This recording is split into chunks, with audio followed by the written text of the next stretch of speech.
Hello, guys. Welcome back again. My name is Amit, and it's code time. So we are back again with another Code Daily challenge, and today we have a medium level question with us. And the name of the question is maximum number of integers to choose from a range part one. Okay. So without wasting any time, let's start with the question.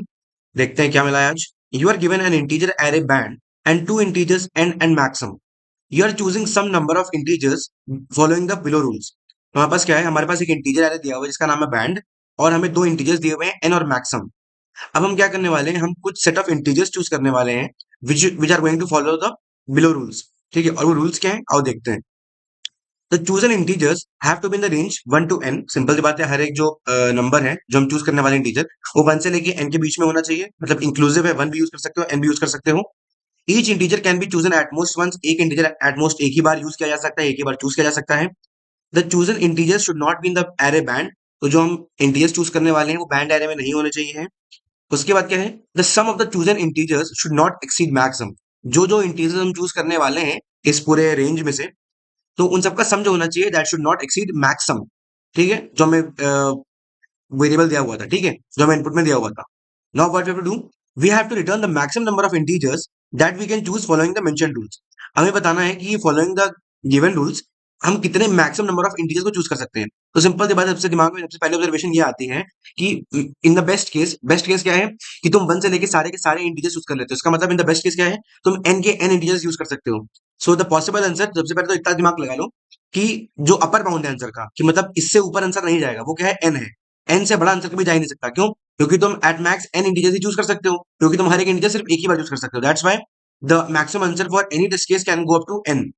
Right, n itself. अब आते हैं test case की तरफ, देखते हैं फिर आगे समझेंगे कि इसको कैसे करना है.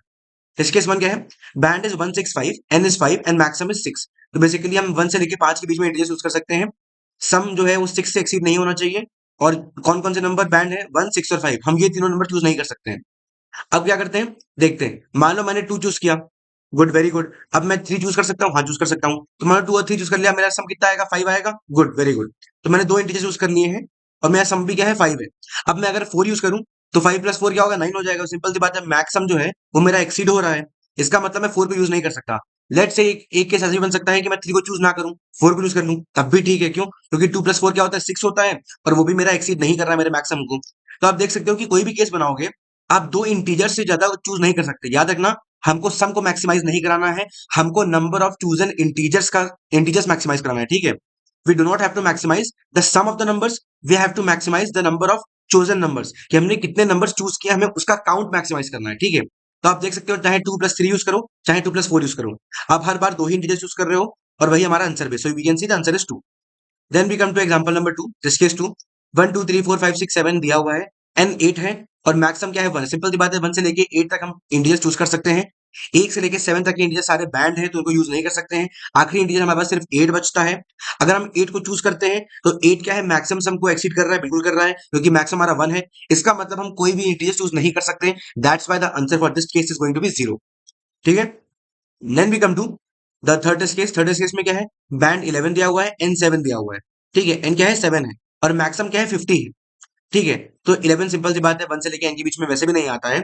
तो अब स्टार्ट करते हैं. अगर 1 प्लस 2, अगर 7 तक के नंबर्स को ऐड कर लो तो कितना आता है, 7 तक के नंबर्स को ऐड करो तो कितना आएगा, 7 इंटू 8/2 यानी कि 28. राइट, तो 28 प्लस 11, तो इसका मतलब क्या है, देखो ये n इंटू 7 है. अगर n इक्वल टू 7 है तो आप निकाल सकते हो 7 इंटू 8/2, n इंटू 8 प्लस 1/2 से आप निकाल सकते हो कि सम क्या है 1 से लेके 7 तक का. That will be 28. और 28 प्लस 11 कितना होता है, वो है 39. सो वी कैन सी कि अगर हम सारे नंबर्स चूज भी कर लेते हैं अगर 1 से लेके 7 तक, तो क्या है, हमारा जो टोटल सम है ना, जो टोटल सम हमने यूज किया है, मतलब 28 जो आया है, that does not exceeds 50. Right, हमारा टोटल सम कितना है, 28 है और हमारा मैक्सिमम सम कितना है, 50 है. तो we are way below the limit. तो इसका मतलब हम सारे के सारे इंटीजर्स को चूज करा सकते हैं and that's why answer is going to be 7. जैसा कि मैंने कहा था कि हर एक टेस्ट केस का जो आंसर है that is bounded by the value of n. और आप देख सकते हो इस केस में ही, क्योंकि हम मैक्सिमम इंटीजर 7 चूज कर सकते हैं, उसके ऊपर चूज नहीं कर पाएंगे. That's why the answer is 7 itself. ठीक है, so I hope the test case are clear. अब आते हैं कंस्ट्रेंट्स पे. कंस्ट्रेंट्स क्या है, the size of the band array can go up to 10 की power of 4 and the value inside the band array can range from 10 की 1 to 10 power of 4.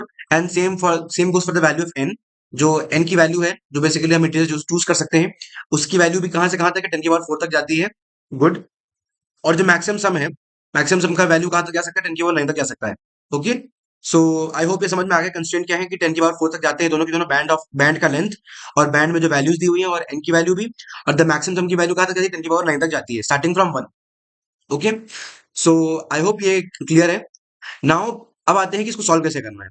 अब सबसे पहले एक नाइव अप्रोच क्या होगा। नाइव अप्रोच तो ये हो सकता है कि भाई आप इंटीजर्स को चूज करके देखो, ठीक है, उसको सेट करो कि भाई ये चूज करने लायक है कि नहीं है। अगर हो रहे हैं तो वेरी गुड।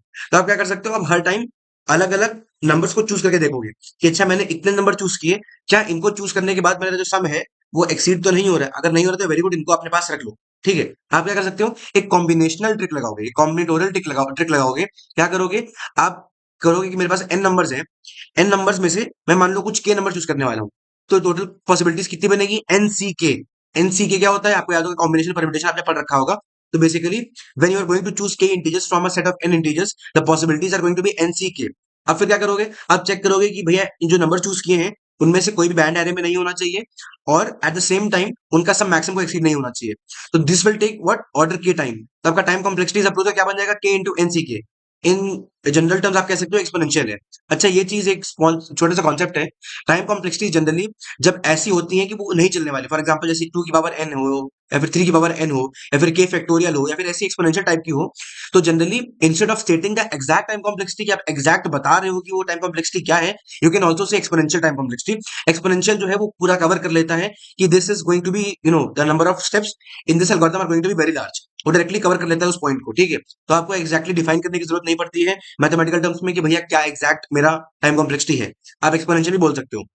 ओके, अब सिंपल सी बात है, ये अप्रोच नहीं चलने वाला। अब हम क्या करेंगे, अब हम करेंगे थोड़ा दिमाग लगाएंगे कि भाई क्या कर सकते हैं। सबसे पहले तो ऑब्जर्वेशन पे आते हैं कि ऑब्जर्वेशन क्या क्या हो सकते हैं।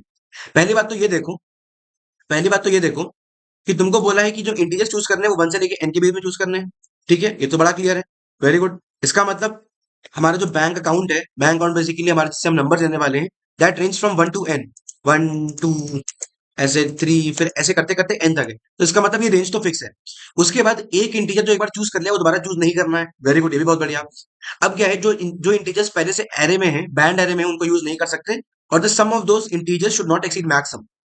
इन तीनों कंडीशंस को, जो तीनों कंडीशंस ऊपर की दी हुई हैं, इनको अभी साइड में रखते हैं। पहले देखते हैं कि सम ऑफ इंटीजर्स को कैसे देखा जाए। सिंपल सी बात है, मुझे मैक्सिमम नंबर ऑफ इंटीजर्स को चूज करना है। ठीक है, और मुझे सेम टाइम ये भी ध्यान रखना है कि इनका जो सम है वो मैक्सिमम एक्सीड ना करे। तो सिंपल सी बात है, कॉमन सेंस ये कहता है कि जो सबसे छोटे नंबर्स है ना उनको ले लो। राइट, तो कॉमन सेंस ये कहता है कि जो सबसे छोटे नंबर्स हैं उनको ले लो। फॉर एग्जाम्पल जैसे मेरे पास मान लो मैक्सिमम कुछ था एस, ठीक है, तो मेरे पास नंबर मान लो थे A1, A2, A3, A4, ऐसे करके बहुत सारे नंबर्स थे, करेक्ट। ठीक है, और अब मुझे चूज करना है, अब मुझे चूज क्या करना है, I need to choose a set of numbers, set of numbers such that their sum is less than equal to some limit. ठीक है, and maximise,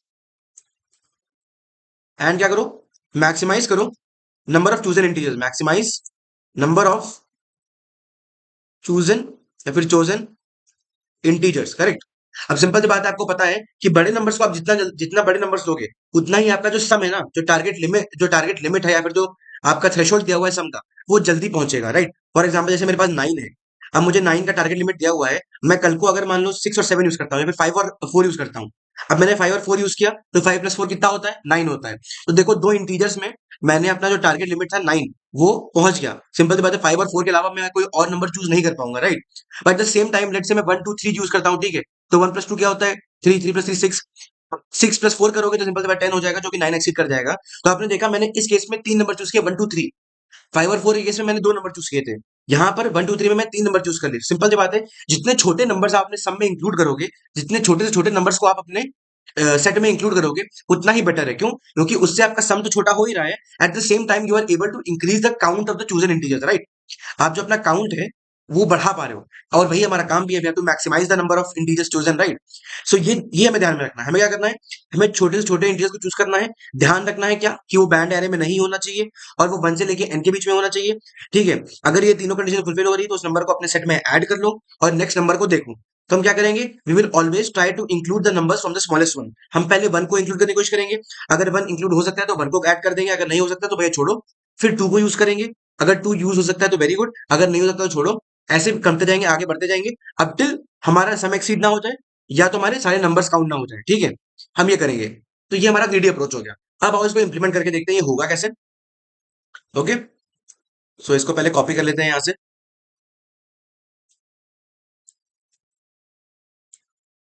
okay, I hope सबको दिख रहा होगा। तो सबसे पहले क्या करेंगे, सबसे पहले एक मैं वेक्टर बनाता हूँ, मार्क नाम का वेक्टर बूल मार्क, जो कि मेरा ये मार्क करेगा कि मेरे कौन कौन से नंबर जो हैं वो बैंड है वो नहीं है। ठीक है, मैं यहाँ पर ना बहुत सारे बीच के स्टेप्स जो हैं, बीच स्टेप्स नहीं बेसिकली, और भी बीच में और सब ऑप्टिमल एल्गोरिथम्स भी आते हैं। जैसे आप बाइनरी सर्च भी यूज कर सकते हो, आप ऑर्डर एन स्क्वायर का अप्रोच दो लूप लगा के चेक कर लो कि भैया बैंड ना हो। ठीक है, पर मैं आपको डायरेक्टली ले जा रहा हूँ सबसे ऑप्टिमाइज्ड अप्रोच में। ठीक है, मैं करूंगा, मैं एक एरे बनाऊंगा मार्क नाम का, जो कि बेसिकली मेरा इसलिए होगा जो कि मार्क करके रखेगा कि कौन कौन से नंबर बैंड है, कौन कौन से ऐसे नंबर है जिनको मैं यूज नहीं कर सकता। So will use mark array to mark the banned numbers. Right, सबसे पहले सिंपल सी बात है, मुझे वन से लेके एन के बीच के नंबर्स चाहिए। राइट, वन से लेके एन के बीच नंबर चाहिए। तो मैं मार्क एरो को कैसे बनाऊंगा, वन से लेके एन प्लस वन साइज का। एन प्लस वन साइज का मतलब वन से लेके एन तक के नंबर्स प्रेजेंट हो जाएंगे, और इनिशियली सब फॉल्स होंगे। इनिशियली क्या है कि कोई भी नंबर बैंड नहीं है। ठीक है, अब क्या करेंगे, आइटरेट करना शुरू करेंगे फॉर ऑटो सी बैंड। ठीक है, अच्छा अब ध्यान रखना, ये ध्यान रखना कि जो हमें टेस्ट केसेस दिए हुए हैं ना, उनमें जरूरी नहीं कि जो बैंड एरे है उसमें ये जरूरी नहीं है कि जो नंबर्स दिए हुए वो वन से लेके एन के बीच में दिए हों। फॉर एग्जांपल अगर आप पहला टेस्ट केस ही देख लो, पहले टेस्ट केस में देखो क्या था, यहाँ पर एन फाइव दिया हुआ है लेकिन बैंड एरे में सिक्स भी दिया हुआ है। राइट, तो इसका मतलब ये जरूरी नहीं कि बैंड एरे में जो नंबर्स है ना that are between one to n. तो इसका मतलब हम क्या करेंगे, मार्क करने से पहले हम चेक करेंगे कि c is less than equal to n. हम सिर्फ तभी मार्क करेंगे, अगर ऐसा नहीं लिखेंगे ना तो वो आपका रन टाइम एरर दे देगा। ठीक है, सिंपल सी बात है, आपका वो आ जाएगा एर इंडेक्स आउट ऑफ बाउंड्स। ठीक है, अब क्या करेंगे, मार्क कर देते हैं इंटीजर को, mark of c equal to true. ठीक है, अब ये मार्क हो गया। अब हम क्या बनाएंगे, अपने दो वेरिएबल, सबसे पहले इंट आंसर जो कि बेसिकली मेरा काउंट करेगा कि कितने इंटीजर्स मैंने अभी तक काउंट कर लिए हैं, और एक बनेगा क्या, सम नाम का एस मान लो, या फिर सम ले लेते हैं, सम इक्वल टू जीरो। ये बेसिकली मेरा करंट सम को ट्रैक करेगा। ठीक है, अब हम क्या करेंगे, अब हम बस आइटरेट करना शुरू करेंगे for int i equal to g, i equal to one, i less than equal to n, i plus plus. Simple सी बात है, हम वन से लेके एन के बीच के इंटीजर्स कर रहे हैं तो लूप अपना वन से लेके एन के बीच का स्टार्ट करेंगे। फिर देखेंगे not if not mark of if not mark of i. Simple सी बात है, अगर वो नंबर जो है वो बैंड नहीं है, मतलब उसको मैं यूज कर सकता हूं। And using the sum will not exceed the target sum. Right, अगर मैं उस नंबर को अपने सम में ऐड कर दूं, sum plus i does not exceeds the maximum threshold.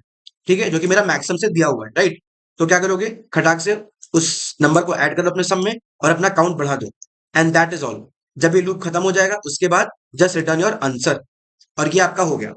सबसे पहले क्या किया, सबसे पहले एक मार्क एरे लिया, जो भी नंबर्स थे बैंड एरे में उनको मार्क कर दिया कि भाई इनको यूज नहीं कर सकता हूं मैं अपने सम वाले उसमें। फिर मैंने वन से लेके स्टार्ट किया एक लूप। ठीक है, सिंपल से बात, starting from the smallest numbers और अप टू एन गया मैं। फिर देखा कि मैंने करेंटली वो नंबर बैंड नहीं होना चाहिए, and adding that integer to our sum does not exceed the maximum sum limit. ठीक है, अगर दोनों कंडीशन फुलफिल होती हैं तो उस नंबर को अपने सम में ऐड कर दो और चोजन इंटीजर का काउंट बढ़ा दो। एट द एंड उस काउंट को रिटर्न करा दो। अब आओ उसको चला के देखते हैं। So we can see that our code passes the sample test case. सब पे चला के देखते हैं।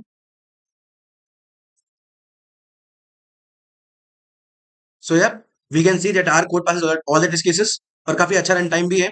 ठीक है, अब आओ उसकी टाइम और स्पेस कॉम्प्लेक्सिटी डिस्कस कर लेते हैं। सिंपल सी बात है कि पहले स्पेस कॉम्प्लेक्सिटी की बात करेंगे। तो आप देख सकते हो मैंने यहाँ पर क्या, मैंने यहाँ पर एक मार्क एरे बनाया एक्स्ट्रा अपनी हेल्प के लिए, जिसका साइज है n. That's why the space complexity would be what, the space complexity is determined by this point. ठीक है, तो स्पेस कॉम्प्लेक्सिटी मेरी क्या हो जाएगी, it would be order N.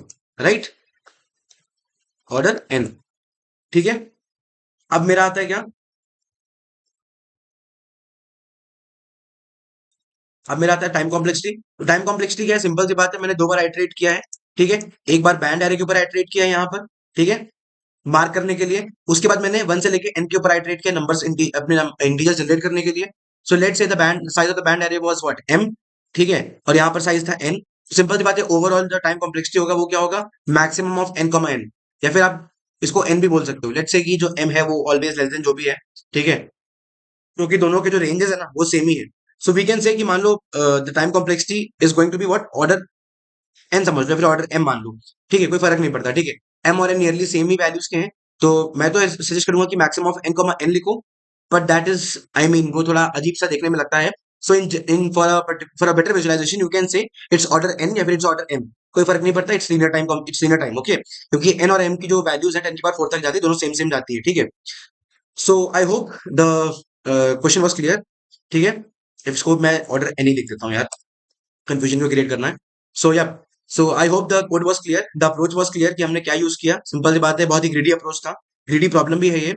So if you like the solution then do like share subscribe and comment. Share करो, subscribe करो, comment करो यार, मुझे बहुत अच्छा लगता है, ठीक है। अपने सजेशंस आप कमेंट में लिखो, फीडबैक डालो, ठीक है। I try to improve upon that. Okay, and you can follow me on LinkedIn, Instagram. Those links will be in the description. You can also join our WhatsApp community channel and the Telegram channel for daily updates. And तब तक के लिए हम कल फिर मिलेंगे एक और क्वेश्चन के साथ। लेट्स सी हमें कल क्या मिलता है। और तब तक आप लोग क्वेश्चन लगाते रहो, मेहनत करते रहो, रगड़ते रहो। तब तक के लिए bye bye, signing off, Radhe Radhe.